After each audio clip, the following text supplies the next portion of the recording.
കരിപ്പൂരിൽ MDMA കേസിലെ പ്രതിയുടെ വീട്ടിൽ നിന്ന് 1.5 കിലോ MDMA പോലീസ് പിടികൂടി. മുക്കൂട് മുള്ളൻ മടക്കൽ ആഷിഖ് എന്നയാളുടെ വീട്ടിൽ നിന്നാണ് MDMA പിടികൂടിയത്. പുലർച്ചെ മലപ്പുറം ജില്ലാ പോലീസ് മേധാവിയുടെ നേതൃത്വത്തിലുള്ള ഡാൻസ് ഓഫ് സംഘമാണ് ലഹരി വസ്തു പിടിച്ചെടുത്തത്. വിദേശത്തു നിന്നും പാഴ്സലായി എത്തിച്ചതാണ് MDMA.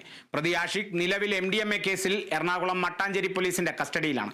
ഫോർട്ട് കൊച്ചിയിൽ നിന്ന് കഴിഞ്ഞ മാസം 500 ഗ്രാം MDMA കണ്ടെത്തിയ സംഭവത്തിലെ മുഖ്യപ്രതിയാണ് ആഷിഖ്. ഒമാനിൽ നിന്നാണ് ആഷിഖ് ലഹരി എത്തിച്ചിരുന്നത്. അന്തർദേശീയ മയക്കുമരുന്ന് ശൃംഖലയുമായി ബന്ധമുള്ള ആളാണ് ആഷിഖ് എന്ന് പോലീസ് സംശയിക്കുന്നുണ്ട്. ഇതിപ്പം അന്വേഷണം കരിപ്പൂർ ഇൻസ്പെക്ടറുടെ നേതൃത്വത്തിലുള്ള ടീം ഇന്നത്തോടുകൂടി അന്വേഷണം ഏറ്റെടുക്കും. പ്രതിയെ കസ്റ്റഡിയിലെടുത്ത് വിശദമായിട്ട് ചോദ്യം ചെയ്യേണ്ടതുണ്ട്. അന്വേഷണത്തിൻ്റെ ഭാഗമായിട്ടുള്ള കൂടുതൽ തെളിവ് ശേഖരണം, ഈ കൺസൈൻമെൻറ്റുമായിട്ടുള്ള എല്ലാ കാര്യങ്ങളും ചെയ്യേണ്ടതുണ്ട്. പിന്നെ അതിൻ്റെ സോഴ്സിലേക്ക് പരമാവധിയുള്ള അന്വേഷണം. ഇതാരാണ് ഈ കൊറിയർ അയച്ചിട്ടില്ല? അത് അന്വേഷിക്കേണ്ടിയിരിക്കുന്നു. കാരണം ആളുടെ ആരാണതിൻ്റെ അന്വേഷണം. ഇപ്പം നമ്മൾ സസ്പെക്ട് ചെയ്യുന്ന വ്യക്തി ഈ ആഷിഖാണ്.